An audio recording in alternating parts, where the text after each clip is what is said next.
Welcome back to The Explainer. Today, we are strapping in for an absolute thrill ride of a topic.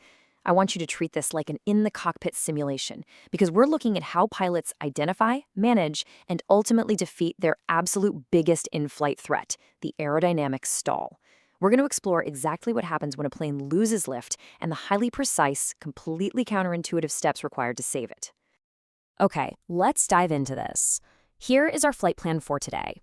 Aviation training is all about building from baseline concepts to high-stakes scenarios.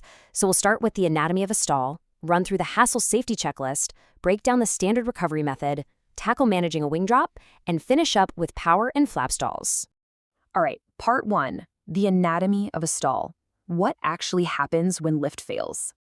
So I want you to physically picture this. You're holding the controls. From level flight, the throttle is closed. First, you'll immediately notice the speed reducing and the nose of the plane, the attitude, pointing higher. Second, those normally crisp controls, they suddenly feel like they're moving through molasses. They get incredibly sluggish. Third, about 5 knots before the actual stall, the stall warning alarm is going to start blaring in the cockpit. Fourth, the entire aircraft begins to physically judder and shake. And finally, the really terrifying climax. The nose drops violently. And the crazy thing here is that the nose drops even though you, the pilot, are pulling the control column entirely back toward you with full pressure. The wings have lost lift, you are falling. Moving on to part 2, the HASL safety checklist, which is our pre-aerobatic protocol. Now, what's really interesting about this slide is that before a pilot ever intentionally practices a stall, they have to execute this rigorous safety protocol. HASL is an acronym that literally sets the stage for survival. Height. You must have sufficient altitude to recover by at least 2,000 feet above ground level. Airframe. It needs to be configured properly, clean or dirty, and trimmed. Security. Seatbelts are tight and absolutely no loose articles in the cockpit that could become projectiles during a sudden drop. Engine. Oil temperature and pressure must be in the green. Location. You've got to be away from populated areas and large bodies of water. And finally, lookout. Your eyes are outside the cockpit, making sure the area is completely clear of birds and other aircraft. It's essentially a masterclass in discipline preparation. Okay, part 3, the standard recovery method.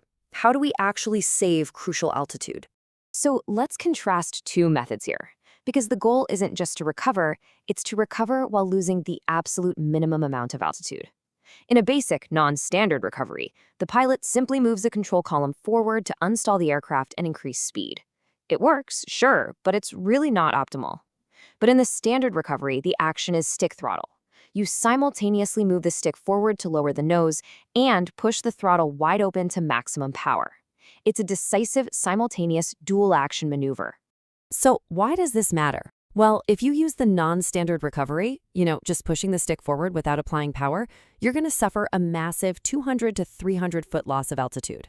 Now, if you're practicing up at 5,000 feet, maybe that's fine. But if you stalled during takeoff or landing, losing 300 feet of altitude is absolutely devastating. It can literally mean impacting the ground.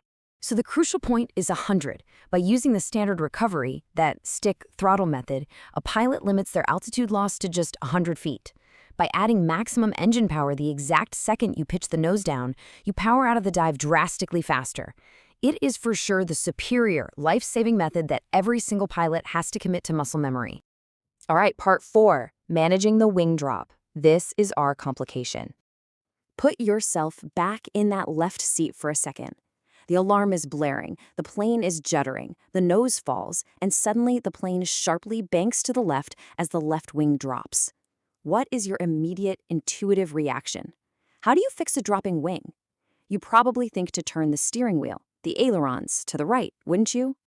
Well, if you did that, you might just doom the aircraft. The source material lays out this absolute golden rule. Never use ailerons at the point of stall to pick up a dropping wing. It's totally shocking because it goes against literally every driving instinct we have. If you try to steer out of it, you actually change the angle of attack on that falling wing, which deepens the stall and can potentially throw the plane into a deadly spin. So what's the actual right move? It's a 3-part physical action mantra: rudder, stick, throttle.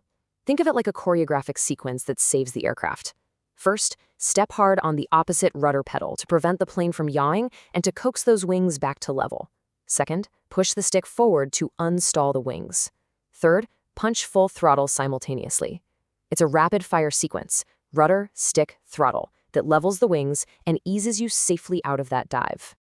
And finally, Section 5, Power and Flap Stalls. Let's look at some real-world scenarios. Let's move to this and see how this builds. When we compare a power-on stall, say at 1400 RPM, to our baseline power-off stall, we see some really distinct differences. With power on, the speed reduces at a much slower rate, and the plane reaches a noticeably higher attitude before it finally gives up and stalls. Interestingly, the controls, your elevator and rudder, actually remain slightly more effective right up until the brake. Why? Because the airflow from the propeller is still washing over the tail. And there's actually a silver lining to a power-on stall.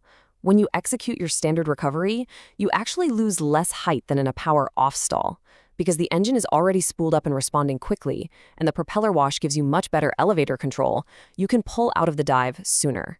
It's a slightly softer landing, comparatively speaking.